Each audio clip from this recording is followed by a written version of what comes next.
한국은 현재 우크라이나에 지원한 포탄 물량이 유럽 전체보다 훨씬 많습니다. 반면 유럽 국가들의 국방력과 안보 상황이 이번 우크라이나 전쟁을 통해 여실히 드러났습니다. 즉, 유럽의 국방력은 우리가 생각했던 것 이상으로 심각하다는 것인데요. 현재 유럽은 국방비를 증액하는 추세로 돌아서고 있지만 중국과 러시아의 국방비는 유럽의 국방비보다 훨씬 많이 증액되었습니다. 이로 인해 유럽은 국방력이 빈털터리가 되었을 뿐만 아니라 우크라이나 전쟁으로 인해 자국의 안보가 위험한 상태인데요. 이에 유럽은 대한민국의 방어체계와 MD 시스템을 탐내고 있으며 한국에게는 뜻하지 않은 호재로 다가오고 있습니다. 최근 유럽은 속된 말로 똥줄이 타는 상황입니다. 당연히 우크라이나 전쟁 때문인데요. 월스트리트 저널의 추적에 따르면 유럽에서 가장 많은 국방비를 지출하는 영국조차도 유사시 전선에 배치할 수 있는 전차가 150대 남짓에 불과합니다. 오죽하면 우크라이나 박물관에 전시되어 있었던 로켓 발사대를 개조해 우크라이나 전선에 투입할 시도까지 했었던 것으로 밝혀졌습니다. 그 막강했던 유럽은 이제 옛말이 된 것입니다. 그런데 독일의 상황은 더 기가 막힙니다. 전쟁 발발 전만 해도 독일은 유럽의 패자를 자처하며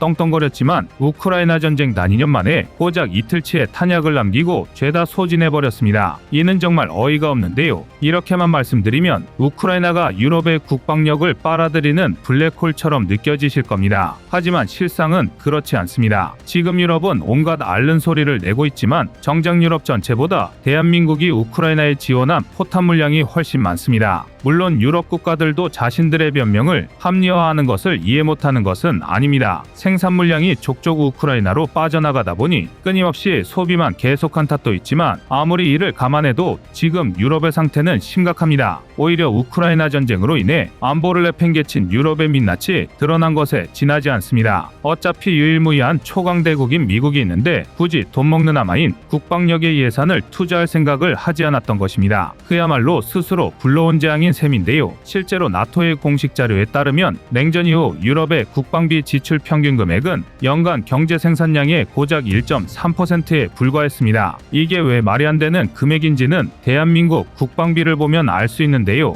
2024년 국방비는 약 59조 원으로 예정되어 있습니다. 2023년 올해보다 약 4.5% 증가했는데요. 그런데 이 중 직접적인 전력 확보에 사용되는 금액은 약 30%인 17조 원에 불과합니다. 나머지 70%는 병력 운영 비용과 전력 유지비입니다. 전력 운영비 비율은 군의 규모가 커질수록 기하급수적으로 늘어날 수밖에 없는데요. 이를 감안하면 유럽이 연간 경제 생산량의 1.3%만을 국방비로 지출했다는 건 잘해줘봐야 병사들 월급이나 간신히 줬다는 얘기입니다. 당연히 포탄 비축이나 무기 체계의 유지 보수에 대한 비용은 극단적으로 감축하고 신형 무기 체계 개발도 등한시할 수밖에 없습니다. 그나마 2014년 크림반도 사태 이후에는 유럽도 정신을 좀 차렸는지 국방비를 증액하는 추세로 돌아서기 시작했지만 10년간 유럽이 20%를 늘리는 사이 중국과 러시아는 각각 300%, 600% 이상 증액했습니다. 그 결과가 지금 빈털터리가 된 유럽인데요. 당장이야 우크라이나, 폴란드가 버티고 있지만 유사시 총 한번 제대로 못 쏴보고 망할 판국입니다. 상황이 이렇다 보니 지금이라도 꽁무니에 불이라도 붙은 것처럼 부랴부랴 전력 확보에 나설 수밖에 없는데요. 그 중에서도 가장 우선 확보하려는 건 단연 방어체계, 그 중에서도 미사일을 막기 위한 MD 시스템입니다. 심지어 대한민국 무기불매 언급까지 나왔던 유럽이 대한민국 방공망까지 기웃거리고 있는데요. 그래서 준비했습니다.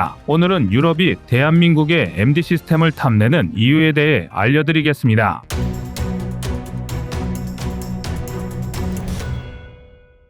미사일에 대처하는 가장 최선의 방법은 미사일 방어체계 통칭 MD 시스템입니다. 물론 도발원점을 파괴하는 것도 중요하지만 우크라이나 전쟁의 사례를 보면 일단은 적의 공격을 막는 게 중요합니다. 우선 첫 번째, 역사상 정말 선전포고 후에 전쟁을 시작한 경우는 손에 꼽을 정도로 적습니다. 보통은 선제 공격 후 선전포고를 하는 경우가 많습니다. 다시 말해 킬체인이 작동해 적의 공격에 선제 대응하는 게 아닌 이상 최소 한 번 이상은 적의 공격을 버텨내야 한다는 건데요. 당연히 이 과정에서 미사일이 동원되지 않으리라는 건 지나친 낙관입니다. 때문입니다. 적도 바보가 아닌 이상 아군의 전략 시설을 먼저 파괴하려 할 것입니다. 두 번째, 적의 미사일 역량을 완전히 뿌리 뽑는 건 불가능합니다. 미사일 사일로의 위치는 전략 시설 중에서도 가장 중요한 극비사항 중 하나인데요. 하다못해 현대전에선 이조차도 발각될 위험이 있다고 판단해 텔을 적극 도입하는 추세입니다. 즉, 도발 원점이라는 건 한두 번의 공격으로 일소할 수 있는 특정 목표물이 아니라는 건데요. 오히려 전쟁이 끝나는 그 순간까지 미사일 공방전을 벌여야 할 확률이 높습니다. 심지어 그것도 최전선뿐만 아니라 극후반까지 늘 미사일에 시달려야 합니다. 우크라이나 전쟁은 바로 이를 증명하고 있는 것입니다. 복싱에서 가드를 내릴 수 없는 것과 같은 이치인데요. 유럽이 MD 구축에 속도를 내려는 것도 이 때문입니다.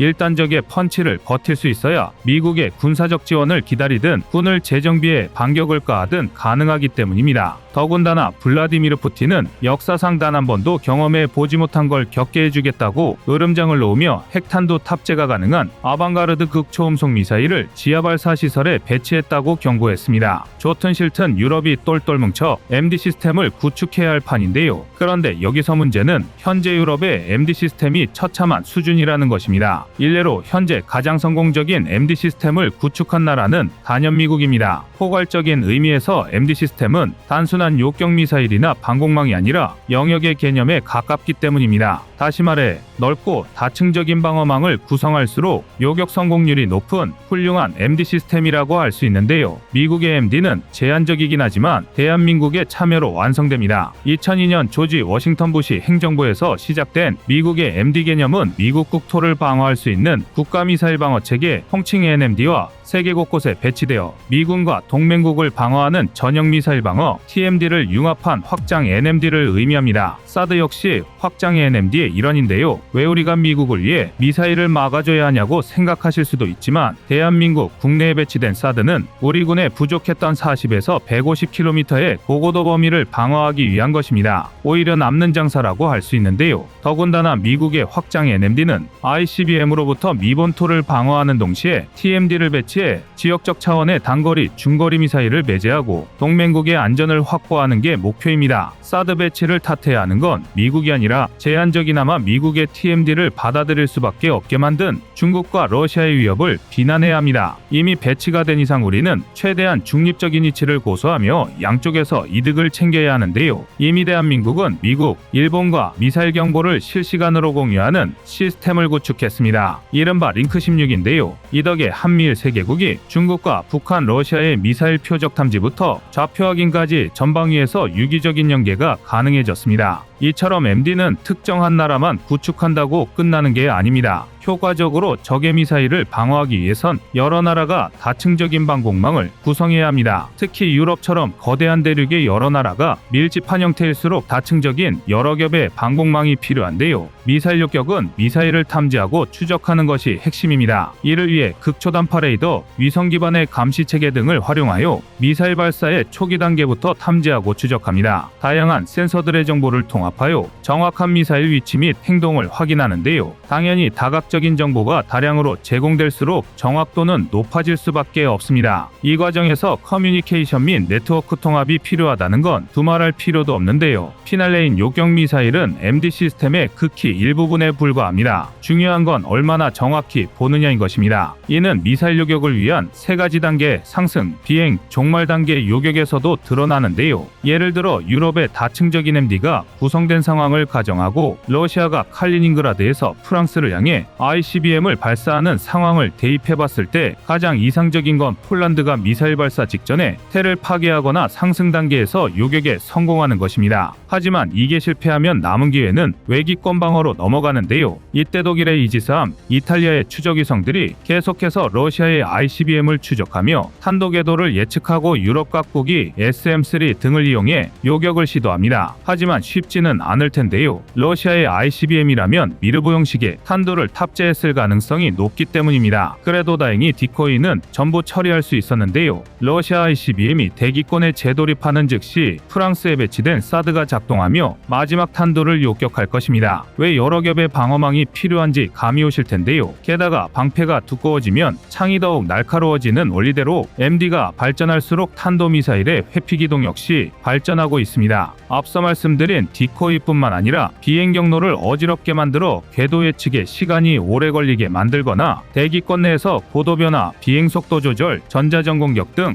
역시 탄도미사일의 요격 회피 기술의 일종인데요. 가장 쉬운 방법은 이번 이스라엘 하마스 전쟁처럼 한 번에 대량의 미사일을 발사하는 겁니다. 일례로 중국은 지린성 퉁화에 위치한 제816 미사일 여단에 대한민국을 겨냥한 SRBM 1200여 기를 집중 배치해 놓았습니다. 군사 관계자들은 해당 미사일이 유사시 북한을 지원하기 위한 목적일 것으로 판단하고 있는데요. 심지어 중국은 지난 2015년 적극적 방어 개념을 도입하며 수틀리면 먼저 쏜다고 선언했습니다. 만에 하나 이중절반인 600발이 수도권을 향해 발사된다면 상상만 해도 끔찍한데요. KAMD가 제 임무를 충실히 수행해 이 중 99%를 격추한다고 하더라도 여전히 6발이 남습니다. 이 6발이 서울 한복판에 떨어진다고 가정하면 인명피해는 감히 상상할 수 없는 수준일 것입니다. 다시 한번 MD 시스템이 왜 촘촘히 구성되어야 하는지 납득할 수 있으실 텐데요. 다만 문제는 대한민국은 지정학적으로 가장 위험한 곳에 있으면서도 동시에 MD 시스템의 최전선이라는 것입니다. 결국 남의 MD 시스템에 의지하지 않는 자체적인 방공망을 다층적 고성능으로 구성할 수밖에 없는데요. 그게 바로 유럽이 대한민국의 KAMD를 눈여겨보는 이유입니다. 쉽게 말해 성능이 월등하다는 것이죠. 그도 그럴게 대한민국은 0에서 15km의 저고도, 15에서 40km의 중고도, 40km 이상의 고고도로 방어고도를 구분하고 있습니다. 이 중 배치 완료된 것만 따져봐도 저고도의 해군과 SM2, 중고도의 천궁원2, 해궁2, SM3, 패트리어트3, 고고도의 사드가 배치되어 있습니다. 또한 5년 이내에 한국형 아이언돔인 장사정 포요격 체계 LAMD와 LSM-12 전력화가 완료될 예정입니다. 우리 군은 2028년을 KAMD 완성 연도로 보고 있는데요. 면면을 보면 알 수 있으시겠지만 대부분이 대한민국의 독자 기술로 개발한 요격 체계입니다. 전 세계에서 이처럼 다층적인 방공망을 모두 제공할 수 있는 나라는 서구권 국가 중 대한민국과 미국 그리고 이스라엘 정도인데요. 그 중에서도 대한민국은 중동 천공 수출을 기점으로 국제무대에 성공적인 내비를 시작했습니다. 현재 유럽에서 그 가치를 가장 빨리 알아본 게 루마니아인데요. 과연 대한민국의 미사일 요격 체계가 쑥대밭이 된 유럽의 하늘을 지킬 수 있을지 앞날이 기대됩니다. 이상 꺼리튜브였습니다. 안녕하세요, 꺼리튜브입니다. 그동안 보내주신 사랑과 응원으로 1편 출간에 이어 이번에 꺼리튜브의 새로운 신작 세상에 밝혀지지 않은 현대무기 비하를 출간했습니다. 내용이 어려워 쉽게 다가서지 못했던 군사무기 이야기를 남녀노소 누구나 편하게 이해할 수 있도록 모아봤는데요. 그 누구도 알 수 없던 현대무기 비하의 숨겨진 이야기를 이제 온라인 서점이나 가까운 서점에서 만나볼 수 있습니다. 또 전문적인 군사무기 이야기를 알고 싶다면 꺼리튜브 1편인 대한민국 육해공 군사무기도 준비되어 있습니다.